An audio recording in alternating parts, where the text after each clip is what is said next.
want to first just welcome everyone here tonight for our official launch for Sean Doyle's local election campaign.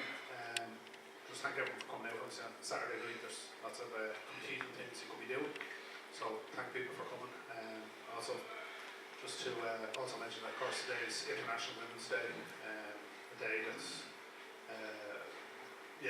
this century past has been linked to the struggle for women's liberation and for equality of the sexes. So I think it's important to mention that today. I mean, it's part of what we're about is the struggle for equality, the struggle for justice, the struggle for a new Ireland, as part of a global movement for change. And it's very important to highlight the fact that very central to that is equality of the sexes.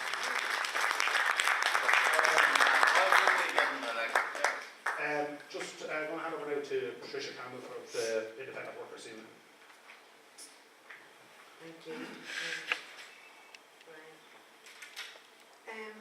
Brian. I've known Sean for about 14 years now. A number of people on the Republican left were trying to build an alternative to this shocking state back in 2001. At the time when the Celtic Tiger was roaring, the so-called Celtic Tiger, and no matter where you went, you could hear it roaring in the form of building reconstructions taking place. You could hear the machinery from a distance,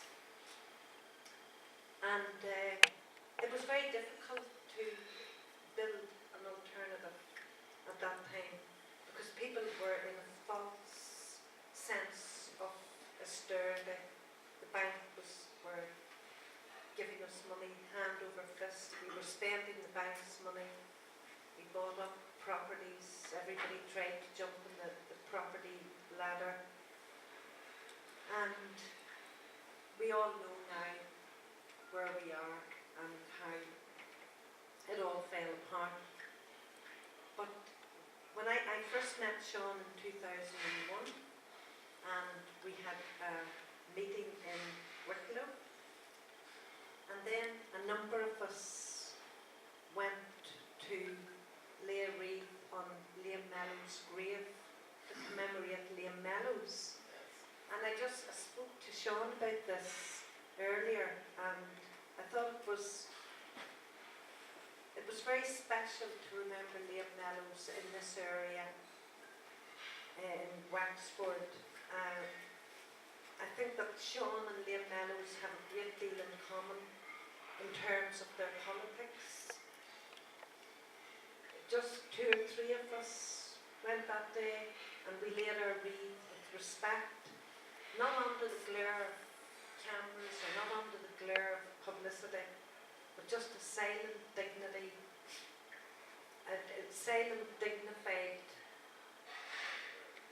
recognition of what Liam Mellow suffered, the fact that he was taken out and shot simply because he was a socialist Republican, taken out and shot by a bunch of fascists.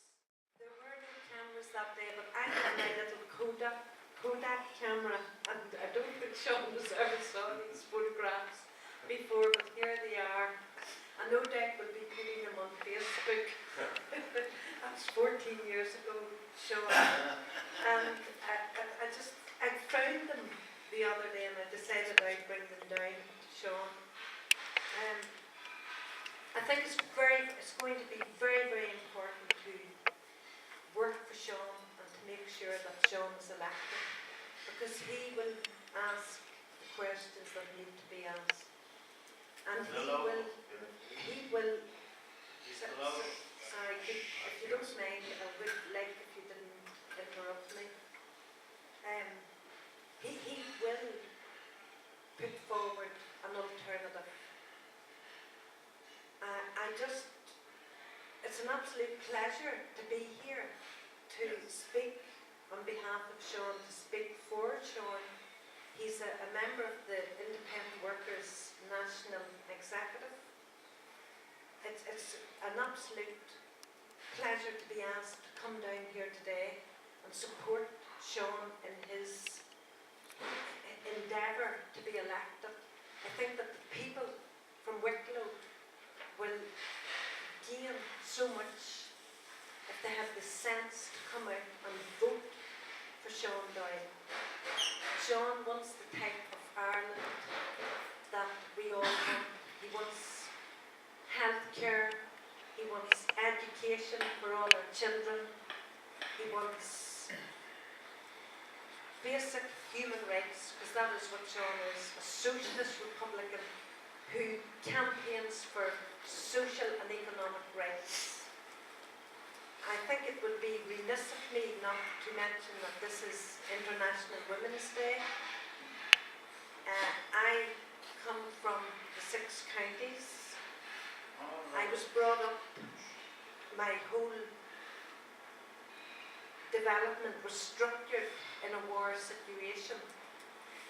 We were told throughout that long campaign that women's rights would come later. We had to focus on the national question, and that everything else would fall into place. That struggle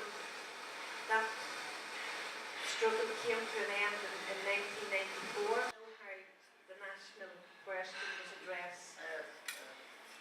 It was addressed in a way that we now have a right-wing experiment in the 6 counties. The most right-wing executive, I think, perhaps in the world. We have no opposition to that right-wing executive.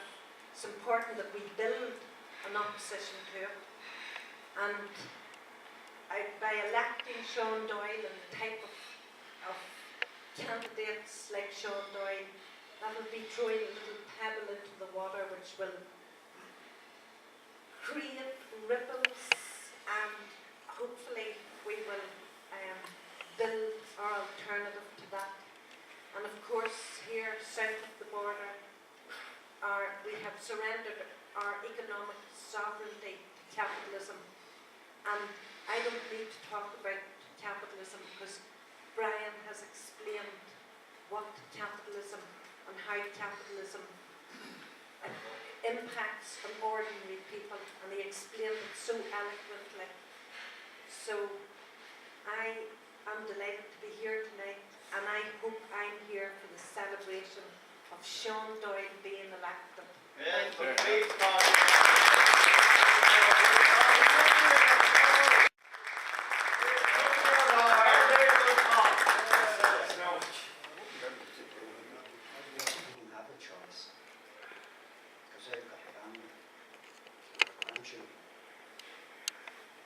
and so has everybody here. What's actually happening in this country is beyond belief. Literally, you would think you are mad when you contemplate what is actually ever happening. And natural resources. I was trying to explain to someone the other day what it's like. The big black hole is going to take every single natural resource we have, and they'll tell you that you will get a job. I said, it's like saying to a farmer that has a barn full of wheat that someone's going to pay him a labouring rate to take his grain out of there onto someone else's truck. People have to realise that this country is going to be stripped bare. Every single thing we have, there will be nothing in it, unless people come together in communities.